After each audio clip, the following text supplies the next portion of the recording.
There you go.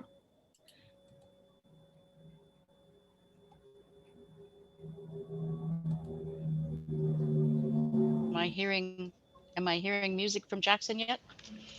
I think I go first. Yeah. So this is from chapter 16 of Science of Mind text, and it's a little long, but the topic today, I believe, is looking forward.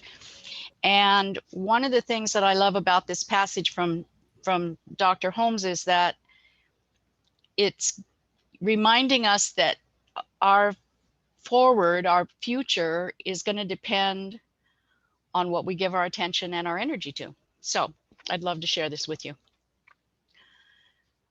While we could not expect to demonstrate that which is contrary to the nature of our own existence, we not only believe, but we know that it is entirely possible through mental treatment, through right thought and belief, to greatly influence our environment, its reaction to us, the situations we meet, and the conditions we contact. There is such a thing as demonstrating a control of conditions. We shall be able to prove this in such degree as we are successful in looking away from the conditions which now exist while accepting better ones. Not only must we accept this intellectually, but our acceptance must become a subjective embodiment of which the intellect furnishes but a mental picture. Consequently, this science does not promise something for nothing. It does, however, tell us that if we comply with the law complies with us. No one can demonstrate peace and cling to unhappiness. We can demonstrate resignation and call it peace, but it will not be peace. No one can jump into the water and remain dry. This is contrary to law and to reason. No person whose entire time is spent in the contemplation of limitation can demonstrate freedom from such limitation. The law itself must be willing to give, because in so giving, life is self-expressed.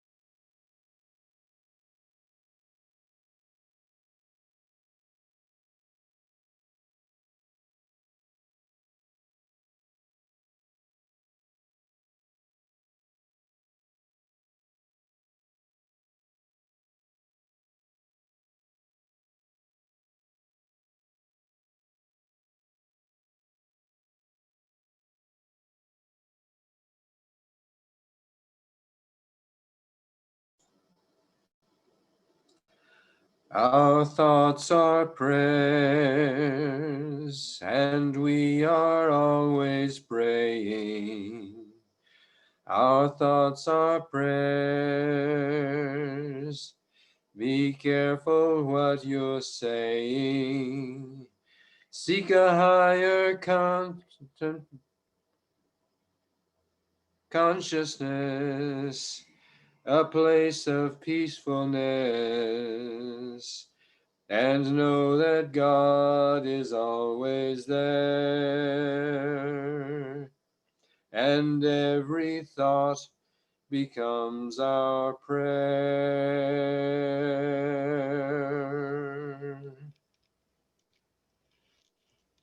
And so today I invite you to make a commitment along with me to be mindful of the vision that I put forward into my future, the vision that you put forward into your future. And remember the power that we have within us to shape our experience. Not necessarily, it doesn't always seem like we're shaping the conditions, but the truth is that we're shaping our reactions and our responses to them. And therefore we are creating our own experience of reality. And so if we're mindful, and if we remind ourselves to be aware, we have the power, we are empowered to make the forward future that we look at, a better and better and better place to live for ourselves and for one another.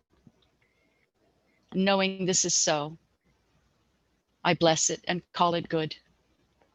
And so it is. Amen. Our thoughts are prayers, and we are always praying. Our thoughts are prayers. Take charge of what you're saying. Seek a higher consciousness, a state of peacefulness, and know that God is always there. And every thought becomes our prayer.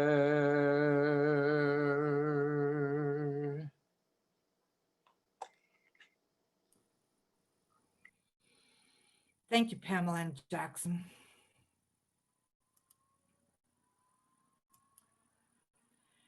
So this morning's message is looking ahead. Over the past few weeks, we've looked at our some of our principles, the science mind principles. We've looked at the global vision. We're moving into, all this month basically is about moving into a new journey. And boy, what a week we've had this week. I think that Wednesday, for all of us, for so many of us anyway, we were able to realize how much we had been holding our breath for quite a while. And suddenly, with the dignity and the compassion and the beauty of the events up until the inauguration and including the inauguration itself, we suddenly started to be able to breathe again. And for me, it was interesting for me to think about how I think some of us thought, oh, well, when the election happens and Biden won, we thought, oh, now everything's going to be so much better. And then it wasn't. In fact, we had even a more horrific thing happen in our country. And then we think, oh, the inaugurations happened. Now everything's going to be all better. And we looked at these aspects as if they were going to be some sort of magic wand that would just, wave over everybody's head and everything would be, we would all feel so much better and everything would be wonderful and there wouldn't be anything except, happiness and joy and peace and all that for the rest of our lives. And how wonderful that would be if that happened.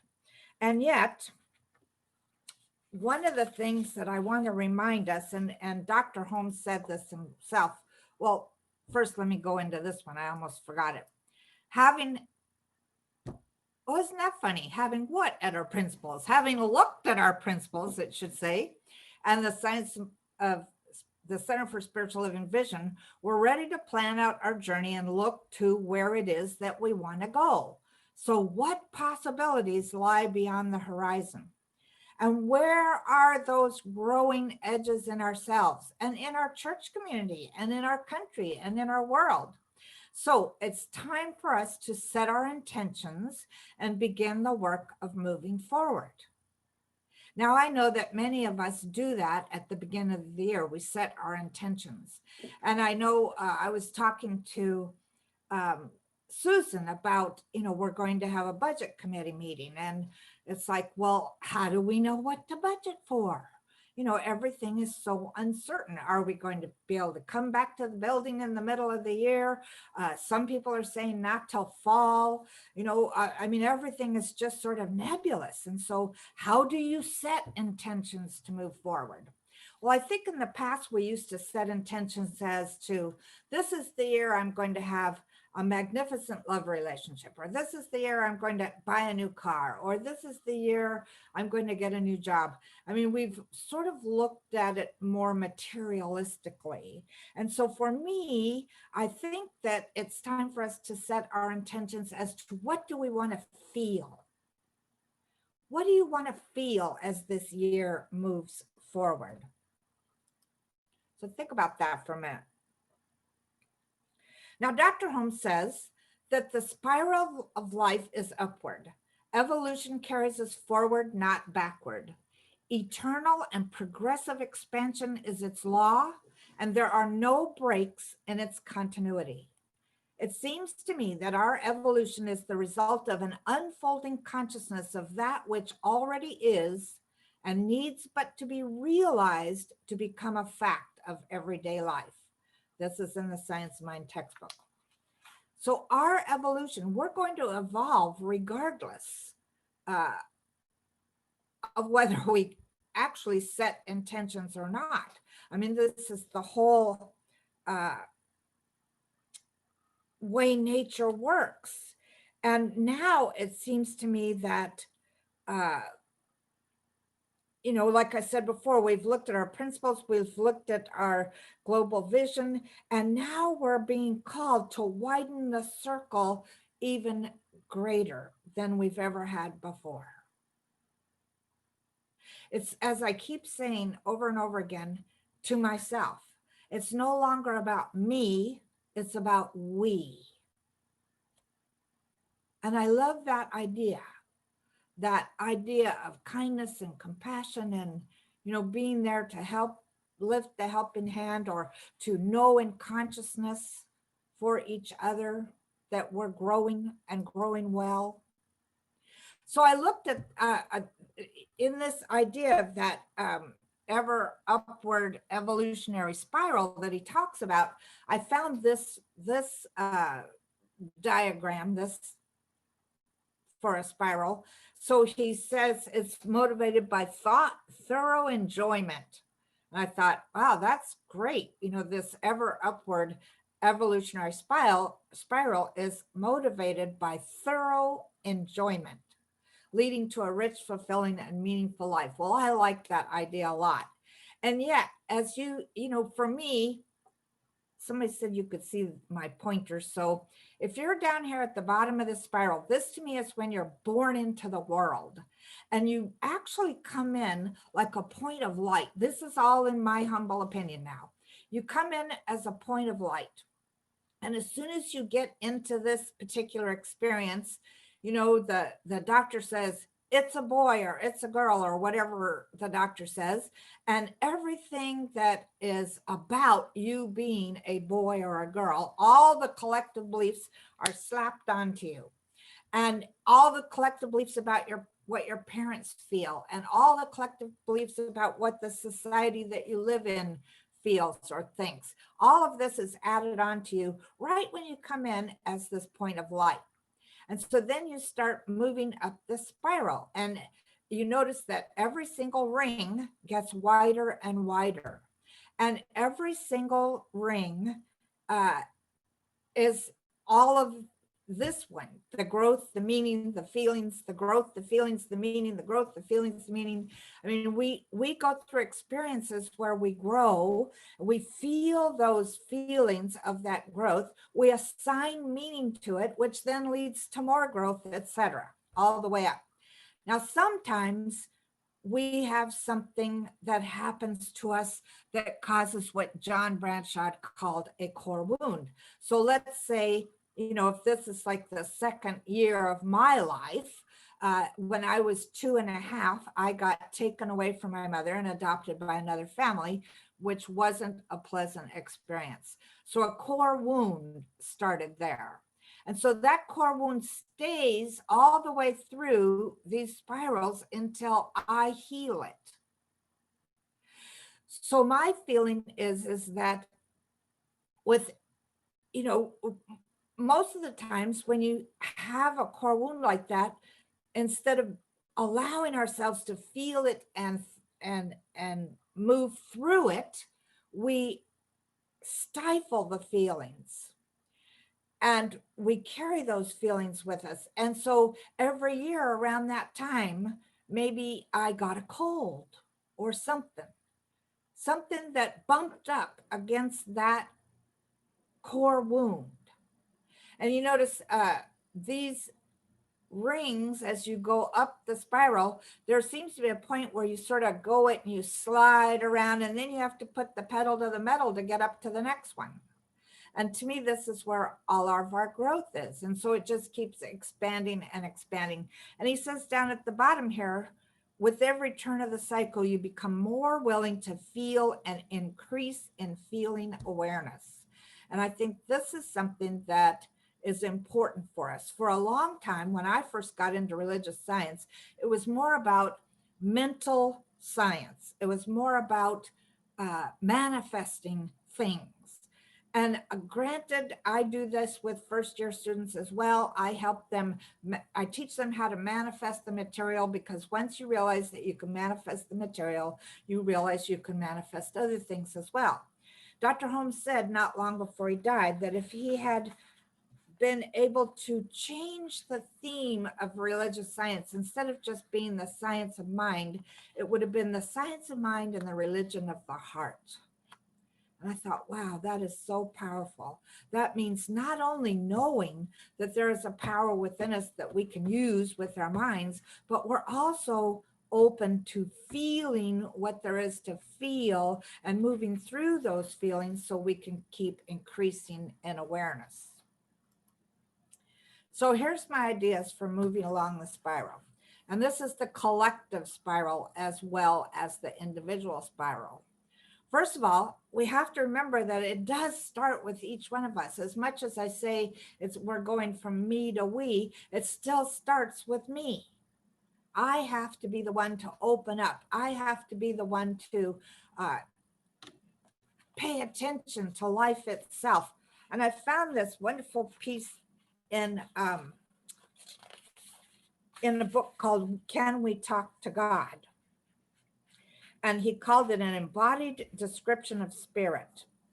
He says, consider this, Dr. Holmes, consider the spirit as a warm, pulsating, reciprocal thing. It presses against us. It flows through us. It is our intelligence. It is a great universal urge and surge. It is a warm, colorful thing. It is a beautiful thing.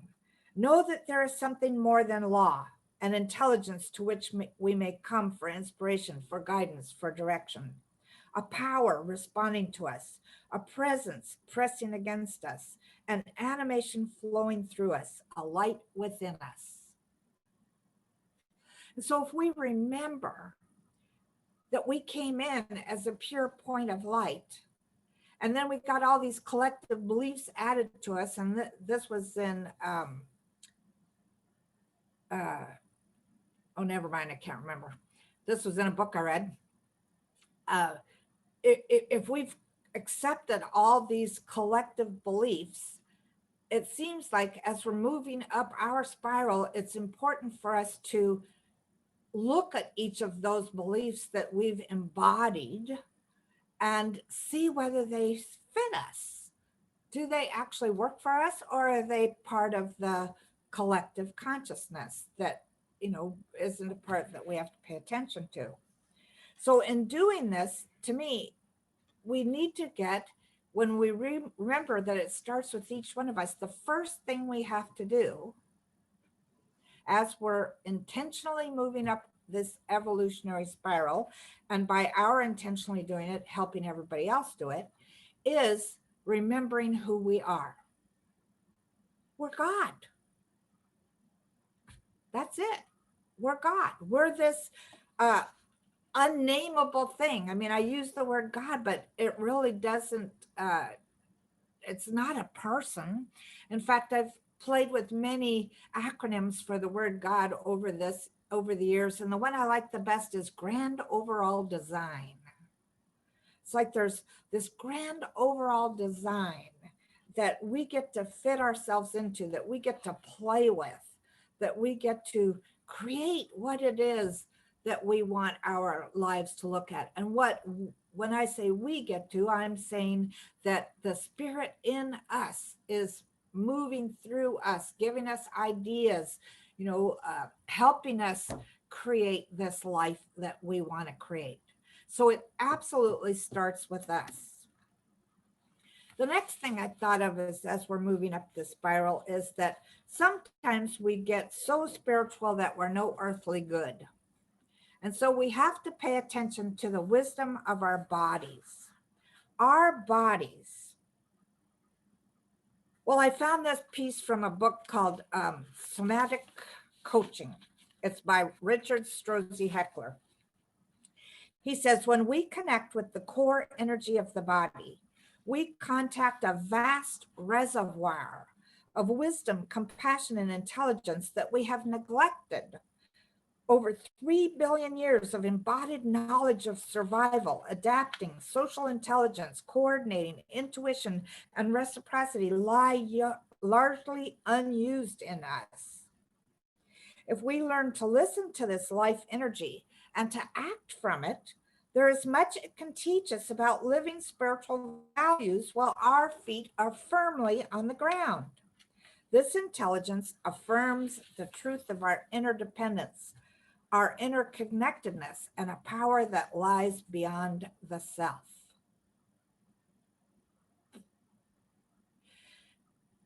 I was talking to somebody the other day, one of my prayer partners, and I was saying something about, being 72 and, you get old and your joints start aching and,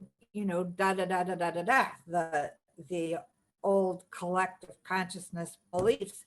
And as I was even saying these things to her, I realized that programming my body, I wasn't paying attention to what my body wants, but I was programming it to feel that way.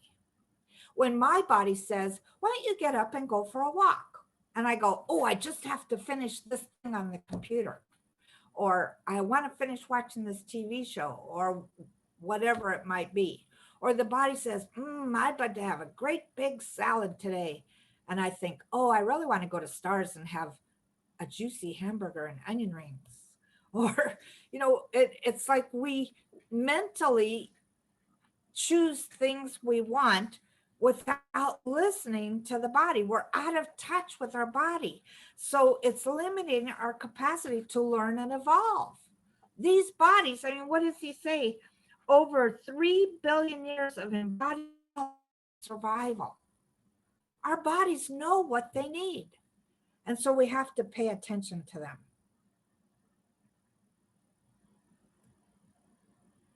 As we pay attention to them, we open up, as we pay attention to the desires of this physical being, this earth suit. I've been watching Star Trek Discovery lately, and they're jetting off in their spaceships here and there, and they always put on the suit, right? Or I was looking at the NASA station the other day, and they're getting ready for 2 new walks, outer walks of the International Space Station. And, their suits, I was watching a show that they have for children. So they were talking about the suits and how they work and all of that. And this is our spacesuit. This body is our earth suit, we might say. It helps us live in this dimension. And it has 5 senses that we get to enjoy. It has everything that we need for living here. So we might as well pay attention to it. I remember for a while, years and years ago, when I was studying the Course in Miracles, and the Course in Miracles was saying that the body was an illusion. And so I just really bought into that, and I didn't pay any attention to my body at all. And it kept getting bigger and bigger. And all of a sudden I went, oh my God, my body's trying to get attention. My body wants me to pay attention to it. That's why it's getting bigger and bigger, because I've been saying it's not real. It's an illusion. Well, it is real, and it has its own internal wisdom, that 3 billion years of wisdom that we can pay attention to as we're moving up this spiral. And my third one is we have to heal our individual and collective trauma. to make it easier to go up those, where the spiral moves up to the next level, to make it easier so that we're not dragging all of this stuff behind us. It's almost like I get a picture of us with these garbage bags full of stuff from our past, old resentments, old hurts, whatever. And we're carrying that and we have to drag it with us. So in order to move up this evolutionary spiral a lot easier, we need to heal this individual and collective trauma. So right now, it seems to me that we're experiencing individual and collective trauma from the pandemic, from systemic racism, from the political unrest that we've dealt with for quite a while. And all of us seem to have PTSD because of it. And that doesn't just disappear because somebody new got elected. That's something that we have to look at within ourselves. So we really have to look at the collective consciousness and our individual consciousness to see, where am I feeling separate? Where am I feeling attacked? Where am I still feeling pain?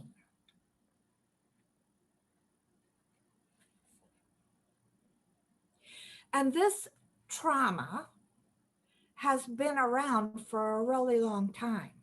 It didn't just start 4 years ago.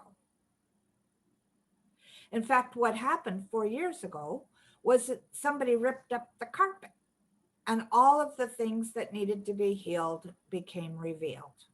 Or maybe we could say somebody drained the swamp and all the crap that's at the bottom of the swamp was revealed. So there is so much work for us to do as we move up the spiral. And we can't say, we can't just say, oh, well, there isn't any there. I don't have anything. I mean, I went along for quite a while going, I don't see color. I'm not racist. And I had an experience that I've talked to you about before down by my mailbox, where I'm getting ready to get out of my car to our mailbox is in a bunch of boxes down at the end of the street. And I'm ready to get out of my car to get my mail. And here comes this Black guy dressed in a way that made me think that he could be harmful. And I didn't get out of my car until after he passed by. And when I think about that now, I think about, well, I can't say that I'm not racist.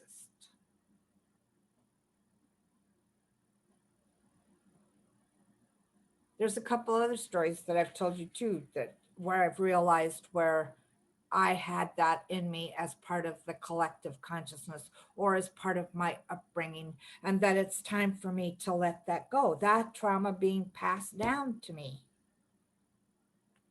So the radical understanding of oneness tells us it's calling to us right now to address these issues and to move out of the way, to move into a higher place, to keep going up that spiral, to let go of all those garbage bags full of trauma and keep walking. So whatever you need to do to heal your own helps heal the collective. Stephen Covey says, moving along the upward spiral requires us to learn, commit, and do on increasingly higher planes. We deceive ourselves if we think that any one of these is sufficient. To keep progressing, we must learn, commit, and do, learn, commit, and do, and learn, commit, and do again, and again, and again, and again, for the rest of our lives. As we move up this spiral, we'll be doing this, learning, committing, doing. Jeff Brown, who wrote a book called Grounded Spirituality, said, if you want to live a more spiritual life, live a more human life. Be more truly, madly, deeply human. I love that last sentence. Be more truly, madly, deeply human, which means letting ourselves love ourselves and each other, warts and all. It doesn't matter. Be more truly, madly, deeply human. I want to, let me just see something. Yeah, okay. I want to end by sharing with you, before we do this affirmation, a poem by Saint Teresa of Avila. The divine has no body now on earth but yours, no hands but yours, no feet but yours. Your eyes are the eyes through which to look out divine's compassion to the world. Yours are the feet with which the divine is to go about doing good. Yours are the hands with which the divine is to bless all beings now. The divine has no body now on earth but yours.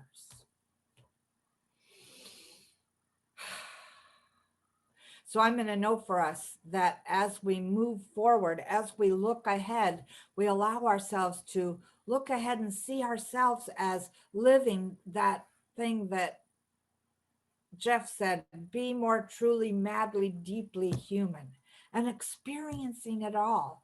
No longer hiding because we feel like we might be in pain. No longer hiding because of anything in the past, but allowing ourselves to uplift ourselves, do the work necessary to do, and to keep moving up that evolutionary spiral. So let's say this affirmation together. Looking ahead, I know that the universe conspires on my behalf. The love, light, and peace of spirit fills me, spilling out into my world and to those around me. And I thank Michelle for writing that affirmation. And let's go into prayer.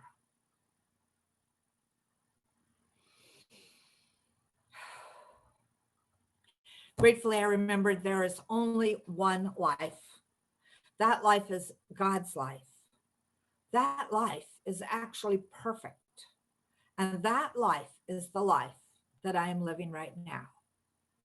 And so I speak these words in the first person for each one of us to make it easier for all of us to embody. And I declare that I am ready to keep moving up this ever upward, ever evolutionary spiral, knowing that as I do so, each ring of this spiral becomes wider and more expansive, and I have a more expansive, a more beautiful, a more worthwhile life. And so I celebrate spirit, because I know that spirit in me, as me, is taking this journey. And so I choose now to let go of everything that I've been dragging along behind me, knowing that that has slowed me down from my evolutionary process. And I allow myself to not only see that the work that I am doing internally on my mind and my heart, allowing me to think more clearly, recognize the power within me, the work that I'm doing in my heart that allows me to feel more deeply, and for sure feel the presence of the divine, recognizing that I am the beloved in whom God is well pleased. Because how else could I be anything else? How could God not be pleased with its own self? And so I celebrate this as I make this journey along with countless numbers of people. And I allow myself to remember that my journey starts with me. And yet, even though it starts with me, I know that we are going metaphorically hand in hand with billions of people. moving up this ever upward evolutionary spiral.